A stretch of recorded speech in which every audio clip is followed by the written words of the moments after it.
Wow, poverty is a disease, a really stinking one at that. I was around age 10, 11 when I first heard that statement.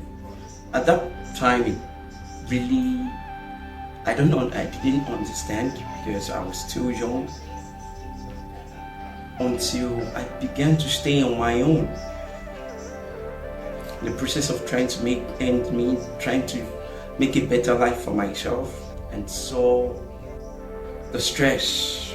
And upon all, year in, year out, it's as if I'm just swimming in circle. It's a stinking one. And one thing I realized is this: the moment you understand that there is a better life out there, you get so frustrated with being poor. You go extra mile. Because if possible, if you could just wash the poverty stench off your system, you'd gladly do it. It's not fun. It's not fun. I remember that I've had to even go to church to pray for a better life. On this fateful Sunday, I went to a church, and the pastor, after a few prayer points, then he said it's time to pray. It's time to pray to cast and bind out every form of poverty. We started. We were busy kabashing, speaking in tongues and everything. We did that close to 30 minutes, praying, casting and binding poverty and the likes. You would have seen the church the moment they talk about casting and binding poverty. You should have seen how loud the voice of the church members were. There was no need to be told that lots of people, including the pastor, were in a similar situation as I. It's horrible. We all wish there's a way out of it. Those of us due to circumstances that we find ourselves in the slum, in poverty-stricken environments, in ghettos, man, we wish there's a way out of it. In this video, using my life experience, I shall be discussing the topic: the unseen struggles, how poverty shaped my choices. One fateful afternoon, I and 3 other friends were strolling. We're still in secondary school then, so we're strolling.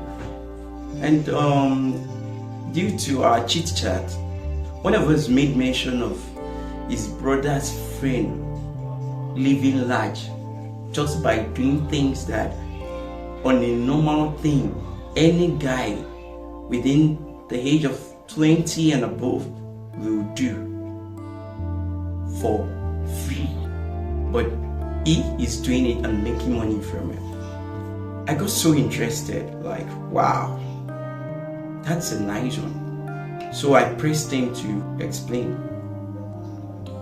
He said the brother's friend said the name of the work is private escort, a private escort. And he said his brother's friend has female clients that calls on him whenever they need his services, and he will go and meet them to render his service. That was when the thing was like, this doesn't make sense. To me, my definition of private escort back then was this: a private organization, that offers security services to private individuals. That was my own thinking when I heard private escort. And I told him, man, it doesn't make sense. Don't you see that his brother's friend is losing out? How can he have all female clients? What about the male clients? And then my friend turned and looked at me in a funny way and said, so So you want my brother's friend to be doing all those things we used to see Oyibo people doing? Happy?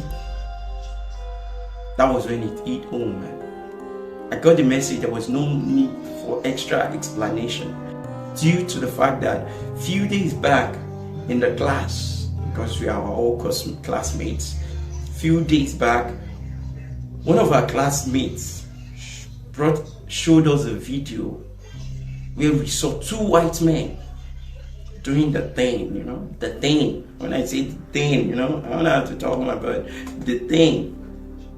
So it hit home. And I played with the thought for my mind. It's not a bad idea, on a very good day. We guys, we love doing the thing, it's a normal thing. If I can do it and get paid, and that's awesome. It wasn't until 25 that the thought came up again. And the reason is that I've tried different things, to survive. And after surviving, trying to make a better life. But the funny thing, it's as if I've been living from hands to mouth. Like the system is just enslaving me. I could not even say anything. There was nothing. I was just so filled up. And then I remembered, wow, back in those days, my friend told me about private escort. I was like, it would be fun to do it, to see how it goes. Not long, I got to work in one of the agencies.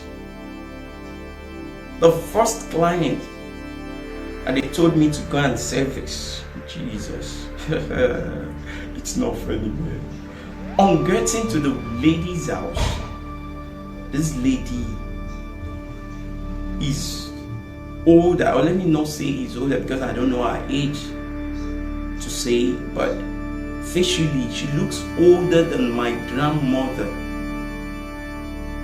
I just indirectly turned it down, went home. When my manager called, I explained to him that I got an urgent call, so I had to rush back. Please send another person. He kept quiet because it was my first time. I let down and go. The second client again, they found me for me to go and service again. Jesus, it's just funny, man. When I got to the lady's house, I was shocked because look at me here. This lady is 5 times. As in, they could take 5 of me out of the lady. Just let's imagine if this woman mistakenly sits on me. Jesus, I may have to walk with clutches for the rest of my life. I turned this on. No, ma, I'm sorry. I think there was a mix-up somewhere. You're not the one. When she called the agency, my manager was so angry and threatened to cut my appointment. I was like, well, boss, please, I need this job, but why don't you just find ladies within my age and max those older than me with just 12 years? And he scoffed on the phone. I was like, you're a comedian. If those are the kind of people you're looking for, then you should not be at this agency. You should just go out there and date them normally. And I looked for another job because in that line of job, it's rare for someone to find a lady like that. Before I used to think that the 2 things that I can do to survive, to make money in life, is to kill somebody or steal person's property. But that particular day, I discovered the 3rd thing I couldn't do. It is private escort. I just can't. And there are lots of people, in poverty-stricken environment that are willing to do anything. When I say anything, they don't care the name you call it, they are surviving. You will understand, man.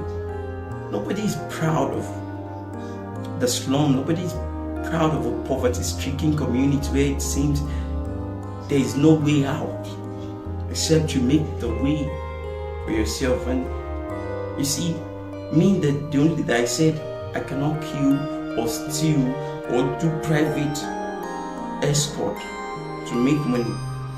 That is my choice. I don't judge any person if that's what they can do, even if they can do worse. Because I'm in their shoe. I know how it feels, man. I know how it feels. It's not fun at all. So those of you out there born with a silver spoon that you don't even know the value yet, it's understandable. You never lived the other part of the community to see what life is about. In poverty-stricken area, in the ghetto, in the slum, guys are not smiling. Girls are not smiling. Old and young, they are not smiling. You can see them smiling. Trust me, it's just a facade. Don't even touch them mistakenly. If you do, you get to see the beast, the other side you never knew was hidden. Lifestyle is not fun, man. For those of you who's had experiences being a private escort, share your experience in the comment section. And if you're just joining us, don't forget to watch this video titled My Unorthodox Time Management Strategies in the Slum. Subscribe to the channel, share it with your friends. We'll really appreciate it. Please, you see, we are trying to find out. This is Drought Edge community where we are trying to find out how possible it is to make it out of a poverty-stricken environment to a better life. What it will really take to make it out of a poverty-stricken environment to a better life. And if we are really willing to do whatever it takes, subscribe. Push on the notification bell so that whenever we put out a new video, you'll be among the first people to watch it. Thank you for supporting us. Thank you for standing by us. And please, I need you to keep believing wherever you find yourself. Keep trying to find solutions. Don't give up just yet. I still believe we'll find a way out. Thank you. Till next time.